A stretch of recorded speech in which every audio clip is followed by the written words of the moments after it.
কি কারণে রব্বুল আলামিন মানুষকে পৃথিবীতে পাঠালেন? মানুষের উপরে আল্লাহর হক, এই মানুষের উপরে আল্লাহর অধিকার কি? আমার আল্লাহ কোরআনে কারীমের 51 নম্বর সূরা সূরাতুজ যারিয়াতের 56 নম্বর আয়াতে বললেন, ওয়া মা খালাকাতুল জিন্না ওয়াল ইনসা ইল্লা লিয়াবুদুন। আমি জিন এবং মানুষকে কেবলমাত্র আমার গোলামের জন্য সৃষ্টি করেছি। মানুষকে আমি এই কারণেই সৃষ্টি করলাম, মানুষ যেন শুধু আমার ইবাদত করে। আর এই ইবাদতের ক্ষেত্রে একটা শর্ত আছে। এই শর্তটা কি? কোরআনে কারীমের 4 নম্বর সূরা সূরাতুন নিসায়ের 36 নম্বর আয়াতে আল্লাহ বললেন, ওয়া'বুদুল্লাহা ওয়া লা তুশরিকু বিহি শাইআ।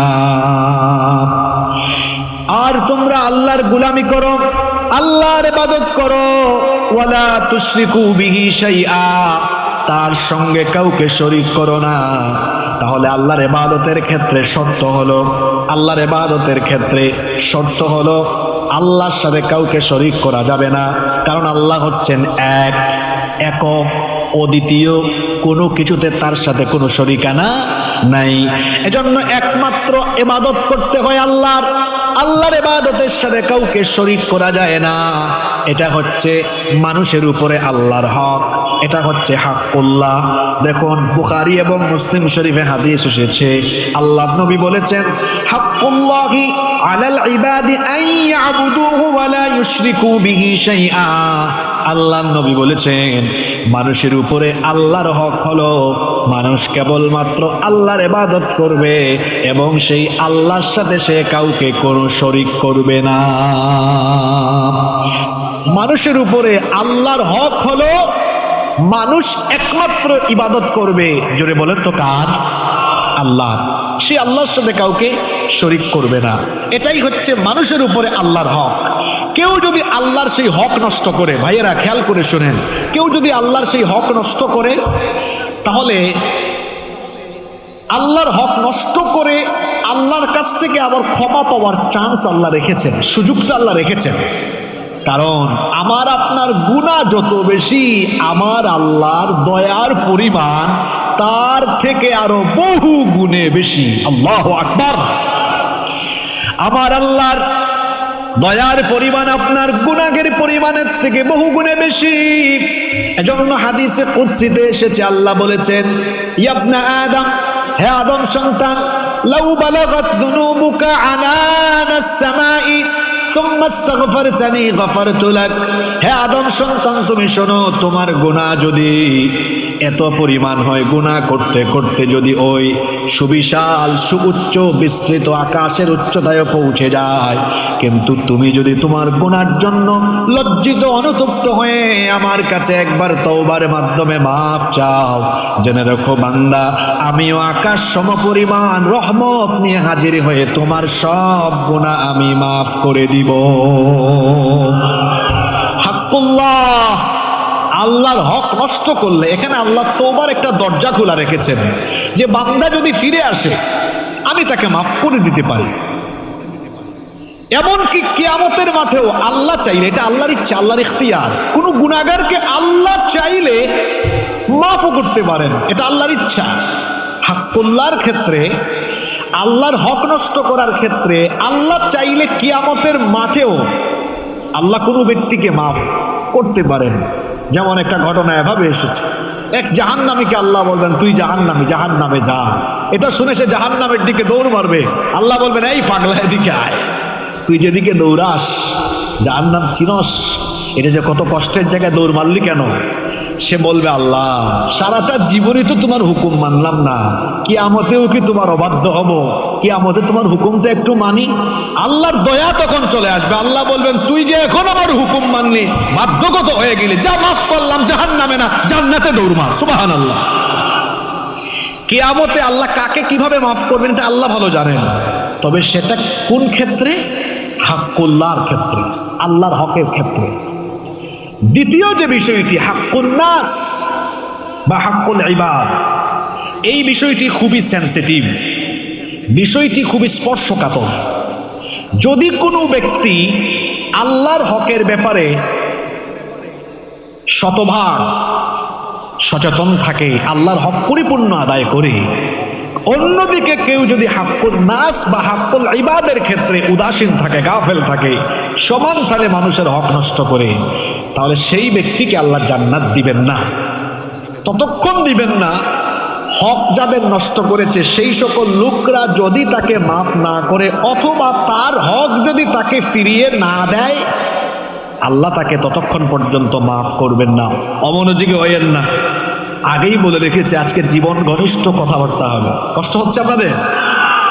চিন্তা করেন, একজন লোক 5 ওয়াক্ত নামাজ আদায় করেছে, একজন মহিলা প্রতিদিন পর্দা করেছে, অন্যান্য যত মৌলিক ইবাদত আছে ইসলামের সব ঠিকঠাক মতো পালন করেছে, কিন্তু সমস্যা হলো মানুষের হক নষ্ট করেছে, আল্লাহ তাকে মাফ করবেন না। সে যত বড় তাহাজ্জুদ গুজারি হোক, যত বড় হাজি সাহেব হোক, যত বড় দানশীল হোক, আল্লাহ মাফ করবেন না। আল্লাহ বলবেন যাও, যাদের হক নষ্ট করেছো দেখো তারা তোমাকে মাফ করে কিনা, অথবা তুমি তাদের হক তাদেরকে ফিরিয়ে দিয়ে মাফটা নিয়ে আসো। তাহলে হাক্কুন নাস হাক্কুল ইবাদ, বান্দার হকের ক্ষেত্রে এই ব্যক্তি মাফ পেতে হলে আগে মাফ আনতে হবে আল্লাহর কাছ থেকে, না ওই সংশ্লিষ্ট ব্যক্তির কাছ থেকে? সংশ্লিষ্ট ব্যক্তির কাছ থেকে। এই জায়গাটা কত সেন্সিটিভ চিন্তা করেন। আল্লাহ মাফ করবেনই না, আল্লাহ বলবেন আগে তুমি দেখো সে তোমাকে মাফ করে কিনা। এখন প্রশ্ন হলো, কি করে মানুষের হক নষ্ট হয়, আর মানুষের হক নষ্ট করার কারণে কি পরিণতি হতে পারে? এই 2টা পয়েন্টেই আমরা ফিনিশিংয়ের দিকে চলে যাব। আগে দেখুন কি করে মানুষের হক নষ্ট হয়। আমি মৌলিকভাবে এখানে 15টা পয়েন্ট এক এক করে আপনাদের সামনে তুলে ধরছি। এইভাবে মানুষের হক নষ্ট হয়, পারলে মুখস্থ করেন। নাম্বার 1, 1 নাম্বার, কেউ যখন কারো উপরে জুলুম করে তখন সে তার হক নষ্ট করে। জুলুমের মাধ্যমে মানুষের হক নষ্ট হয়। জুলুম শব্দটা বাংলা না আরবি? আরবি। এর অর্থ হলো অত্যাচার, অনাচার, নিপীড়ন, অন্যায়। এক কথায় সোজা বাংলায় যদি বলি, কারো অধিকার নষ্ট করা মানেই তার উপরে জুলুম করা। আপনি যদি কারো অধিকার নষ্ট করেন, জুলুম করে ফেললেন, আর জুলুম করেছেন তো তার হক আপনি নষ্ট করেছেন, হাক্কুল ইবাদ নষ্ট করে ফেলেছেন। আল্লাহ তাআলা তিনি ন্যায়পরায়ণ, এজন্য তিনি কোনো জালিমকে পছন্দ করেন। এজন্য রব্বুল আলামিন কোরআনে কারীমের 3 নম্বর সূরা সূরাতু আল ইমরানের 57 নম্বর আয়াতে বললেন, ইন্নাল্লাহা লা ইউহিব্বুয যালিমিন, নিশ্চয়ই আল্লাহ জালিমদেরকে পছন্দ করেন না। হাদিসে কুদসিতে এসেছে, আল্লাহ তাআলা বলেছেন ইন্নী কদ হাররামতু আলাইয়া যুলম, নিশ্চয়ই আমি আমার নিজের উপরে জুলুম করা হারাম করে দিয়েছি। শেষাংশে আল্লাহ বললেন অতএব আমিও তোমাদেরকে জুলুম করতে বারণ করে দিলাম। আল্লাহর নবী বলেছেন ইত্তাকুয যুলম ফা ইন্নায যুলমা যুলুমাতুন ইয়াওমাল কিয়ামাহ, জুলুম থেকে বেঁচে থাকো, কারণ কিয়ামতের দিন জুলুমের পরিণতি হবে বড় অন্ধকার। আবার মুসলিম শরীফে হাদিস এসেছে, আল্লাহর নবী বলেছেন লা তুওয়াদ্দুনাল হুকুকা ইলা আহলিহা ইয়াওমাল কিয়ামাহ, কিয়ামতের দিন যাদের হক নষ্ট হয়েছে তাদেরকে তাদের প্রাপ্য বুঝিয়ে দেওয়া হবে। তার মানে ক্ষতিগ্রস্ত লোকরা তাদের ক্ষতিপূরণ সেদিন পেয়ে যাবে, আর যারা হক নষ্ট করেছে কিয়ামতের দিন তারা আটক হয়ে যাবে। কোনো মানুষের উপর জুলুম করবেন না। এই জুলুমটা কোথায় শুরু হয় জানেন? নিজের পরিবার থেকে জুলুম শুরু হয়। আপনি ভাই হয়ে অন্যান্য ভাইদের হক মেরে খেয়েছেন, ভাই হয়ে বোনের হক মেরে দিয়েছেন। বহু পরিবার এমন আছে বড় ভাই ছোট ভাই বোনদের জায়গা জমি মেরে দিয়েছে। এইরকম শোনার মানুষ আমাদের বাংলাদেশে নাই। পরিবার থেকে জুলুম শুরু হয়, মা বাপের হক নষ্ট হয়ে যাচ্ছে, ভাই বোনদের হক নষ্ট হয়ে যাচ্ছে। আপনি আপনার পাশেই কারো হক মেরে দিয়েছেন, কারো উপরে জুলুম নিপীড়ন চালিয়ে দিয়েছেন, মিথ্যা মামলা করে দিয়েছেন, মিথ্যা সাক্ষ্য দিয়ে দিয়েছেন। কি বলেন? মিথ্যা মামলা, মিথ্যা সাক্ষ্য আমাদের সমাজে নাই তো। আপনি কি তার অধিকার রক্ষা করলেন না অধিকার ক্ষুণ্ণ করলেন? অধিকার ক্ষুণ্ণ করে তার উপর জুলুম করলেন। কি করে মানুষের হক নষ্ট হয়? 1 নাম্বার বললাম জুলুমের মাধ্যমে। 2, অন্যের সম্পদ অন্যায়ভাবে আত্মসাৎ করলে আপনি তার হক নষ্ট করে ফেললেন। মানুষের সম্পদ অন্যায়ভাবে আত্মসাৎ করে ফেলে, জবরদখল করে, এইরকম মানুষ প্রতিটা এলাকায় কম বেশি আছে না নাই? আছে। অনেক ব্যক্তির নামে এলাকায় অনেক অভিযোগ থাকে যে এই ব্যক্তির জায়গা কেনা মানেই ঝামেলায় পড়া। আছে না এরকম? আছে। কারণ এর জায়গা জমির দলিলের কোনো ঠিক ঠিকানা নাই। অনেকের কাছ থেকে জোর করে দখল করে নিয়েছে, কেউ বা আবার পিস্তল ঠেকায় দখল করেছে, কেউ বা আবার বিধবা, কেউ বা আবার এতিমের মাল জোর করে দখল করে নিয়েছে। এমন জালিম আছে না নাই? অন্যায়ভাবে মানুষের মাল সম্পদ আত্মসাৎ করা হারাম। এটা হলো হাক্কুল ইবাদ, বান্দার হক নষ্ট করার শামিল। আল্লাহ তাআলা কোরআনে কারীমের 2 নম্বর সূরা সূরাতুল বাকারার 188 নম্বর আয়াতে বললেন, ওয়ালা তাকুলু আমওয়ালাকুম বাইনাকুম বিল বাতিল। তোমরা অন্যায়ভাবে কারো সম্পদ আত্মসাৎ করো না। আপনার একটু ক্ষমতা আছে, বংশ বড়, আধিপত্য আছে, এই আধিপত্যবাদ আর ক্ষমতার অপব্যবহার করে কখনো কোনো মানুষের জায়গা জমি দখল করবেন না। এটা অত্যন্ত মারাত্মক গুনাহের কাজ, এটা খুবই অন্যায় একটি কাজ। বুখারীর হাদিস, আল্লাহর নবী বলেছেন, মান আখাযা শিবরাম মিনাল আরদি যুলমান তাওয়াক্কাহু মিন সাব'i আরদিনা ইয়াওমাল কিয়ামাহ। যে ব্যক্তি অন্যায়ভাবে কারো 1 বিঘত জায়গা দখল করবে, কিয়ামতের দিন তার গলার মধ্যে আল্লাহ তাআলা 7 তবক জমিন ঝুলাইয়া দিবেন। নাউযুবিল্লাহি মিন যালিক। এলাকাটা বড়, বংশ বড়, আপনি এখন ক্ষমতায় আসছেন, আপনার দল ক্ষমতায়, কাজটা করলেন কি? ইচ্ছা মতো দখল করা আরম্ভ করলেন। এই দখলবাজি করে আপনি পার পাবেন না। দখলবাজির পরিণতি কিয়ামতে তো ভয়াবহ হবে, দুনিয়ায় দখলবাজির পরিণতি ভালো হয় না। যারা ক্ষমতার অপব্যবহার করে, একটা সময় আল্লাহ এদেরকে এমন শাস্তি দেন, সব কিছু ফালাইয়া থুইয়া যান বাঁচাইয়া দৌড় মারা লাগে। মানুষের সম্পদ আত্মসাৎ করবেন না। আমাদের দেশের পারপাস এটা অনেক বেশি হয়। একটু ক্ষমতা পাইলেই দেখবেন বেশিরভাগ মানুষ জালিম হয়ে ওঠে। আমাদের দেশে এটা খুব বেশি। যখন মজলুম থাকে তখন মুখের ভাষা একরকম, আর যখন ক্ষমতা পায় মুখের ভাষা হয়ে যায় আরেক রকম। কি বলেন আপনারা, একমত না দ্বিমত? মজলুম থাকা অবস্থায়, এই যে বর্তমানে আমাদের দেশের পার্লামেন্টে সংবিধান নিয়ে 2 পক্ষের খুব উত্তপ্ত কথাবার্তা ছোড়াছুড়ি হচ্ছে, ঠিক না? ইউটিউবে যান, একটু 17 বছর দেখেন, দেখবেন 2 দলই 17 বছর এক বয়ান দিয়েছে যে সুযোগ পাইলে এটা আমরা ছুঁড়ে মারব, ঠিক না বে ঠিক? আমাদের অবস্থা হয় কেমন জানেন? আমরা মজলুম অবস্থায় মুখের ভাষা থাকে একরকম, ক্ষমতা থাকলে হয়ে যায় আরেক রকম। না, ক্ষমতা মানুষকে কখনো কখনো সম্মানিত করে, যারা ক্ষমতার সঠিক ব্যবহার করে। আবার ক্ষমতা কখনো কখনো মানুষকে বেইজ্জত করে, লাঞ্ছিত করে, যখন সেটার অপব্যবহার আপনি করবেন। ক্ষমতা পেয়ে কখনো অপব্যবহার করবেন না। এর কারণ কি জানেন? আমাদের কারো ক্ষমতা চিরস্থায়ী না। রাতে আছে তো দিনে নাই, সকালে আছে তো বিকালে। ক্ষমতা থাকবে, দেখবেন সামনে পুলিশ, পিছনে পুলিশ, পাইলেই সার সার। ক্ষমতাটা যাক, যেই হাত দিয়া সালাম মারছে, পাও দিয়া সেলুট মারছে, ওই হাত পাও দিয়া সমান তালে তখন পিটাবে। এই হলো বাস্তবতা। কিন্তু আমরা বেশিরভাগই সেটা অনুধাবন করতে পারি। আল্লাহ সুমতি, সুবুদ্ধি দান করেন, বলেন আমিন। 2 নম্বর বলছিলাম, অন্যায়ভাবে কারো মাল সম্পদ আত্মসাৎ করা, এটাও তার হক নষ্ট করার শামিল।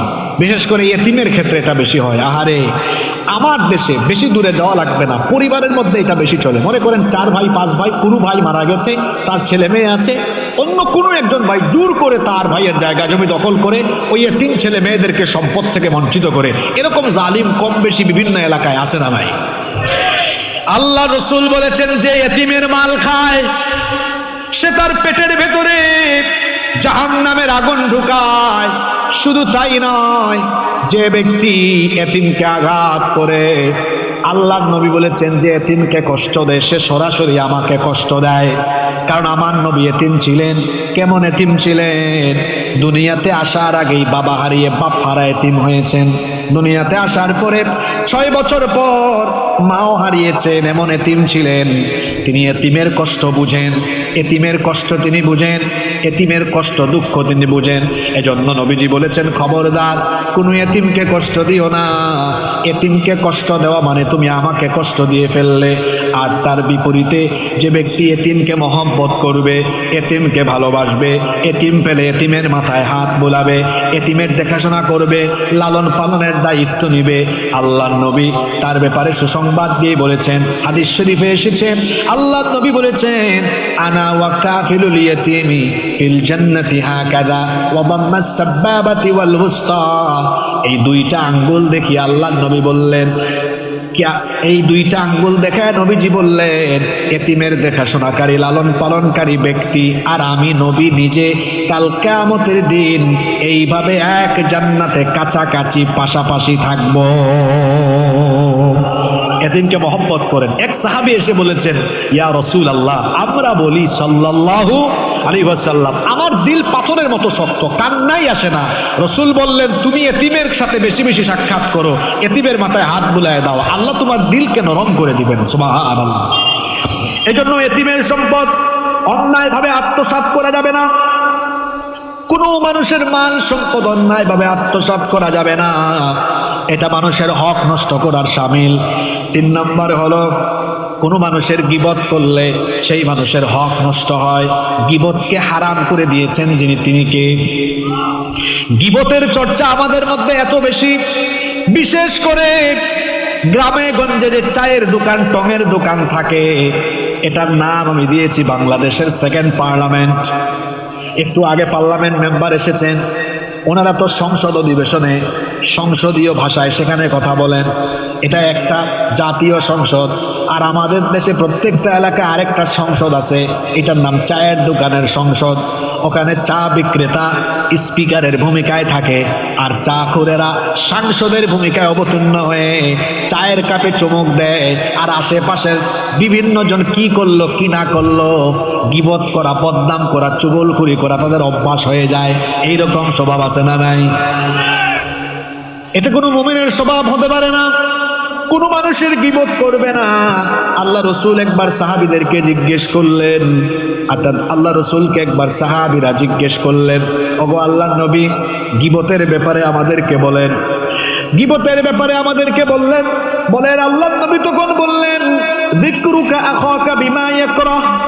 গীবত হলো তুমি তোমার ভাইয়ের ব্যাপারে এমন কিছু বলবে যেটা শুনলে সে অপছন্দ করবে।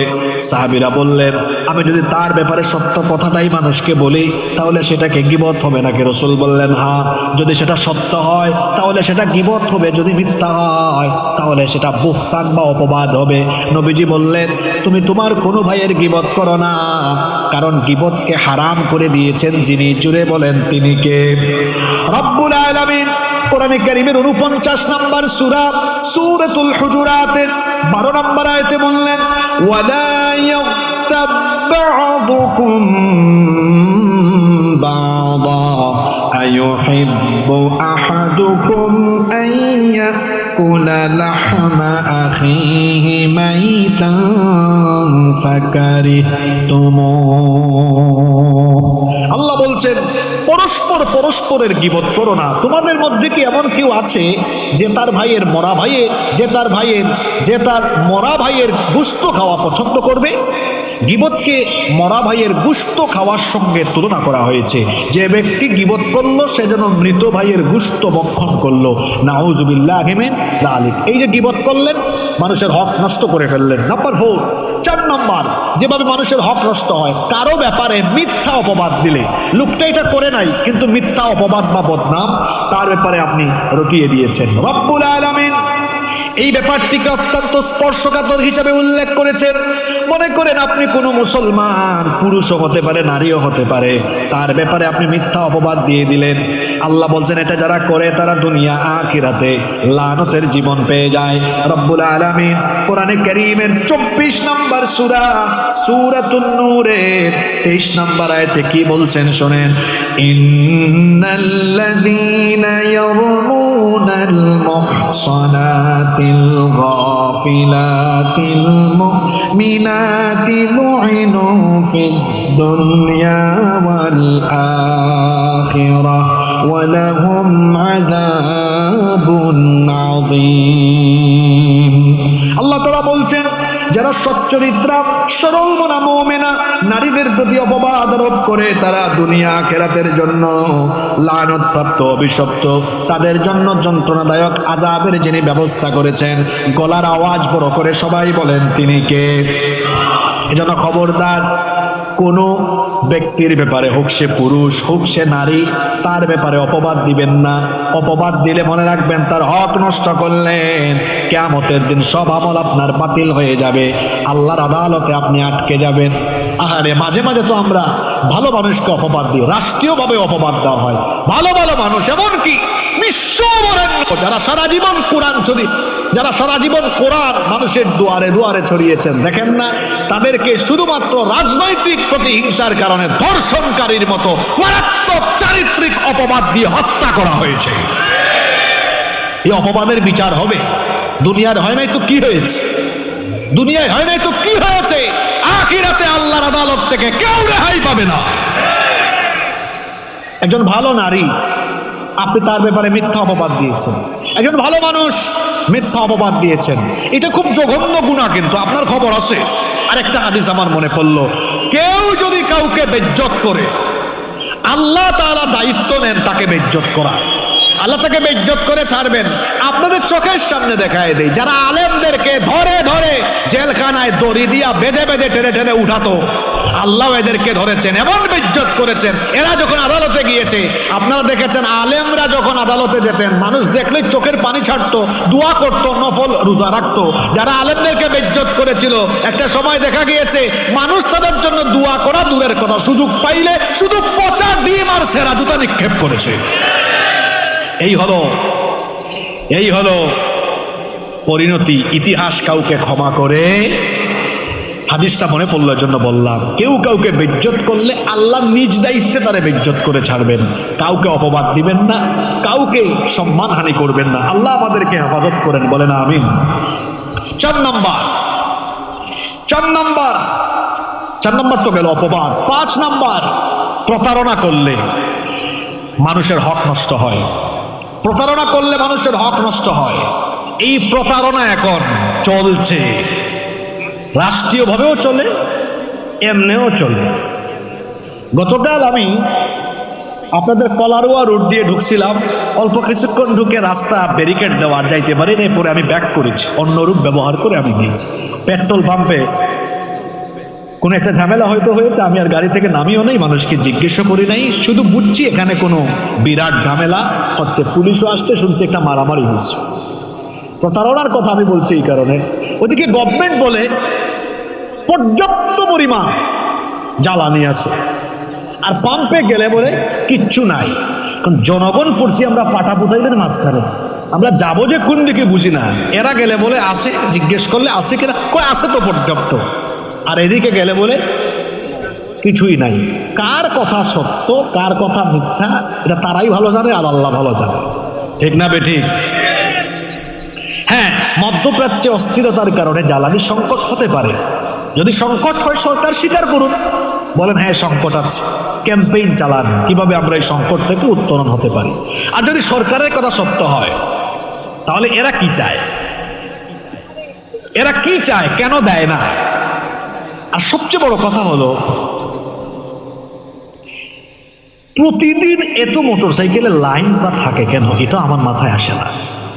কারণ একবার টাঙ্কি লুট করলে, যাদের বাইক আছে ভাই একটু সহযোগিতা করেন তো। যেমন আমি তো গাড়ির হিসাব জানি, যেমন আমার 1800 সিসিতে 1 লিটারে আমি অন্তত, এটা চালানোর উপর ডিপেন্ড করে, খুব গতিতে চালালে 10-12 লিটার, আস্তে ধীরে চালালে হয়তো আস্তে ধীরে চালালে 10-12 কিলো যাওয়া যায় প্রতি লিটারে, আর সরি, জুড়ে চালালে 10-12 কিলো যাওয়া যায়, আস্তে ধীরে চালালে 20-22 কিলো যাওয়া যায়। মোটর সাইকেলের ক্ষেত্রে বলেন 150, 200, 250 সিসির মোটর সাইকেলে 45 কিলো 1 লিটারে। 1 লিটারে যদি তরিক ভাই 45 কিলোই হয়, তাইলে তো একবার টাঙ্কি লুট করলে 5 দিন আর লাইনে না যাওয়ার কথা। 15-20 দিন, আপনার বাইক আছে না, 15-20 দিন। তাহলে একই মানুষ কি বারবার যায় নাকি? এত লাইন থাকে কেন? হ্যাঁ, দেয় না। আপনারা বলেন দেয় না, আর তারা বলে জিজ্ঞেস করলে যে হুজুর একজন নিয়ে যায়, নিয়ে বাড়িতে এটা ফেলে এক জায়গায় এক জায়গায় জমা করে রাখে, তারপর তার ভাইরে পাঠায়, আরেকজনরে পাঠায়। এটাও হইলেও হইতে পারে, নইলে কেন এত সংকট? বাড়ি যেয়ে আবার 500 টাকার লিটার বেচে। এই যে শুরু হয়েছে, এটার থেকে যে কবে আমরা পরিত্রাণ পারবো? রাষ্ট্রীয় সচেতনতাও জরুরি, আমাদের সচেতনতাও জরুরি। হুদাই মজুত কইরেন না। শোনেন, যারা বাড়িতে 20 লিটার মজুত করছেন, মানলাম মজুত করছেন, কালকে থেকে যদি তেল শর্ট মারে 20 লিটার দিয়ে কয়দিন চলবেন? এরপরে আপনার তো সেম অবস্থা হবে। আপনি অতিরিক্ত মজুত করে মানুষকে কষ্ট দিয়েন না। যতটুকু দরকার প্রত্যেকে প্রতিদিন অতটুকু নেন, দেখবেন সব স্বাভাবিক থাকবে ইনশাআল্লাহ। আমি প্রতারণার কথা বলছিলাম, ব্যবসা বাণিজ্যে প্রতারণা, রাজনৈতিকভাবে প্রতারণা, বিভিন্ন সেক্টরে আজকে প্রতারণা। আমি এক জিনিস বলে ক্ষমতায় যাই, পরে গিয়ে ওইটা বাস্তবায়ন করি না। এটা কি প্রতারণা নয়? কথা বলে না, এটা কি প্রতারণা নয়? আমি তো প্রতারণা করলাম। আবার আমি ব্যবসা করি এখানে বাগাছড়ায়, বাগাছড়া না এটার নাম, বাগাছড়ায় আমার টাইলসের দোকান আছে। ওখানে শেতপুর থেকে একজন গিয়েছে টাইলস কিনতে, বলতেছে ভাই আমাকে A গ্রেডের টাইলস দেন। দিয়েছে B গ্রেডের টাইলস, আর বলে দিছে মুখ দিয়ে A গ্রেডের দিছি ভাই। তাইলে এটা কি ভালো কাজ করলো না প্রতারণা করলো? গিয়েছে অন্য কোনো দোকানে, জিনিস দিছে 2 নাম্বার, দিয়ে বলতেছে ভাই দিছি 1 নাম্বার। এটা কি ভালো কাজ করলো না প্রতারণা করলো? তার হক আপনি ডিরেক্ট মেরে দিয়েছেন।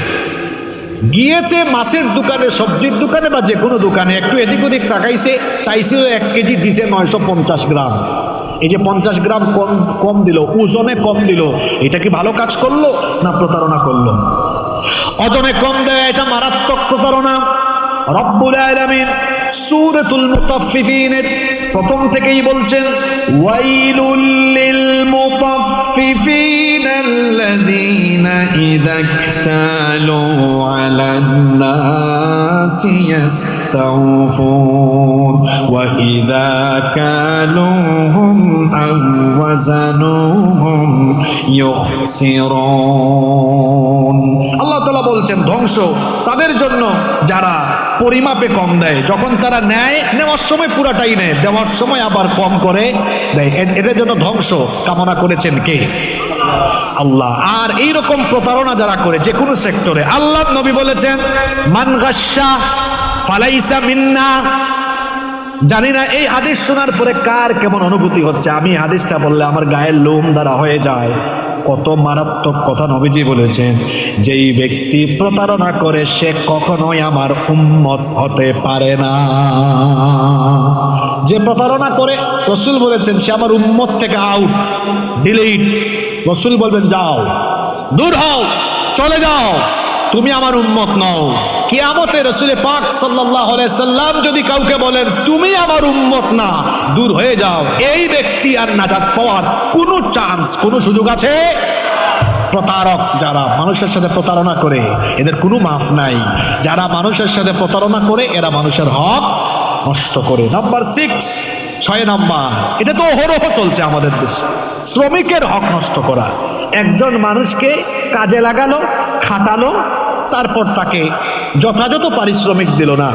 আমাদের দেশের পারপাসে এটা বেশি না কম? জোরে বলেন, বেশি না কম? বেতন দেওয়ার কথা 1 তারিখে, দিবে 10 তারিখে, তাও ঘুরাইয়া ঘুরাইয়া।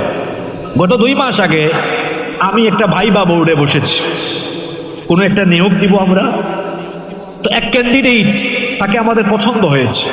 জিজ্ঞেস করলাম আপনি আপনার আগের প্রতিষ্ঠান থেকে কেন চলে আসতে চাচ্ছেন? উনি লম্বা সময় এখানে সার্ভিস দিয়েছেন, কেন চলে আসতে চাচ্ছেন? কারণটা বলেন।